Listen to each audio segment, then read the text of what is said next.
আসসালামু আলাইকুম। আমি বাংলাদেশ থেকে ফাতেমা আক্তার বলছি। আমরা গত 7 বছর থেকে বেবি নেওয়ার জন্য অনেক চেষ্টা করি। বাংলাদেশে অনেক ডক্টর দেখিয়েছি, তারা সব টেস্ট করে বলে কোনো প্রবলেম নাই, কিন্তু কনসেপ্ট হচ্ছিল না।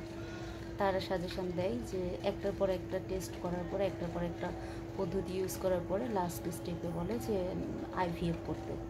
তখন আমার ছেলে যে ডক্টরের কাছে হয়েছে ওই ম্যাম আমাদেরকে সাজেশন দেয় নোভা, কলকাতা নোভা আইভিএফ ফার্টিলিটিতে যেতে। ওখানে সাকসেসের রেটটা অনেক ভালো। পরে আমরা কলকাতায় যাই এবং সুপর্ণা ভট্টাচার্য রিয়া ম্যাডামের কাছে দেখাই। ম্যামের সঙ্গে কথা বলেই প্রথম দিন অনেক ভালো লাগছে। ওনার কথা ব্যবহার এবং ওনার ট্রিটমেন্ট এত ভালো যে প্রথম দিনই মনটা অনেক খুশি হয়ে গেছে। তারপরে আমরা ওনার ট্রিটমেন্টে থাকি এবং আমি কনসেপ্ট করছি 1.5 মাস হলো। এখন সব অনেক ভালো আছে। ম্যামের কাছে অনেক অনেক অনেক কৃতজ্ঞতা প্রকাশ করি, যার কোনো শেষ নাই, যে ম্যামের জন্যই আজকে এটা সম্ভব হয়েছে।